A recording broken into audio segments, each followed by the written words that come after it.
Assalamualaikum warahmatullahi wabarakatuh. Bertemu lagi bersama Ibu Ani. Hari ini kita akan belajar tentang gaya dan macam-macam gaya. Gaya ini merupakan salah satu materi yang ada di tema 7 Indahnya Keragaman Negeriku.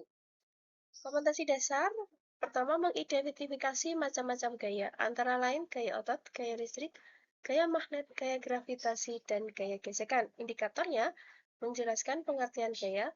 Tujuannya, setelah melakukan percobaan, siswa mampu menjelaskan pengertian gaya, macam-macam gaya, dan contoh-contohnya. Pertama, kita akan melihat pengertian gaya. Di dalam ilmu pengetahuan, gaya sering diartikan sebagai dorongan atau tarikan. Bila kita menarik atau mendorong suatu benda, maka kita memberikan gaya pada benda tersebut. Untuk melakukan suatu gaya, diperlukan tenaga. Jadi, gaya dalam ilmu sains diartikan sebagai tarikan dan dorongan. Gaya ada yang kuat dan ada pula yang lemah. Semakin besar gaya yang dilakukan, semakin besar pula tenaga yang diperlukan. Besar gaya dapat diukur dengan alat yang disebut dinamometer. Satuan gaya dinyatakan dalam Newton. Gaya dapat mempengaruhi gerak dan bentuk benda. Selanjutnya tentang macam-macam gaya. Yang pertama, gaya gesek. Gaya gesek ditimbulkan oleh gesekan antara dua permukaan benda.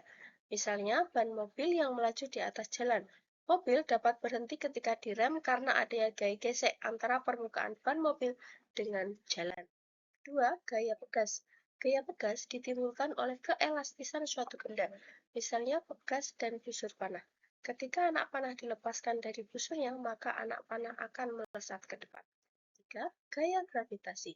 Gaya gravitasi ditimbulkan oleh tarikan bumi. Benda dapat jatuh ke tanah disebabkan adanya gaya gravitasi bumi. Misalnya, buah kelapa jatuh ke tanah. Keempat, gaya listrik. Gaya listrik ditimbulkan oleh adanya arus listrik. Kipas angin yang semula diam akan berputar setelah dialiri arus listrik. Selain itu, gaya juga dapat merubah arah gerak benda. Pertama, gaya menyebabkan benda diam menjadi bergerak. Dalam kegiatan sehari-hari, banyak sekali contoh gaya yang menyebabkan benda diam menjadi bergerak. Gerobak akan tetap diam jika tidak ada gaya tarik dari sapi. Demikian juga sepeda akan tetap diam di tempat jika tidak diberi gaya dorong dengan cara mengayuh pedalnya. Contoh lainnya adalah gerobak bakso yang didorong penjualnya akan bergerak maju. Kedua, gaya mempengaruhi gerak benda. Pernahkah kamu menonton pertandingan sepak bola? Apa yang terjadi jika bola ditendang? Ketika ditendang, bola akan bergerak maju sampai berhenti. Tapi dalam permainan sepak bola, banyak pemainnya, sehingga gerakan bola selalu berubah. Hal ini disebabkan pengaruh gaya yang diberikan pada bola.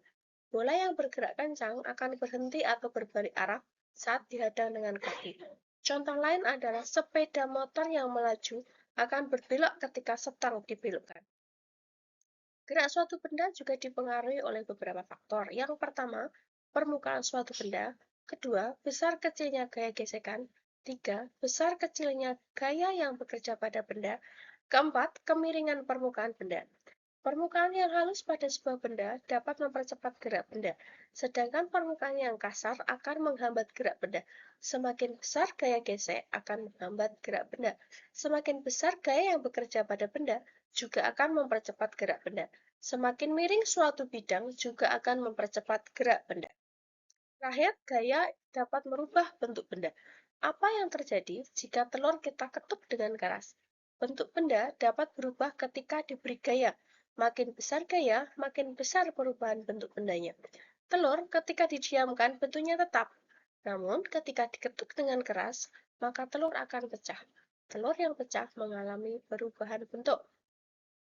Selain itu, perubahan bentuk juga dapat dilihat ketika kita bermain plastisin. Plastisin dapat dibuat bermacam-macam bentuk dengan memberi gaya, misalnya ditekan atau digulung.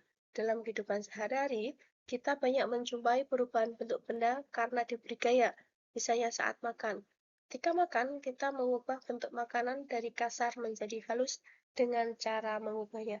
Demikianlah materi gaya yang Ibu sampaikan. Sampai jumpa.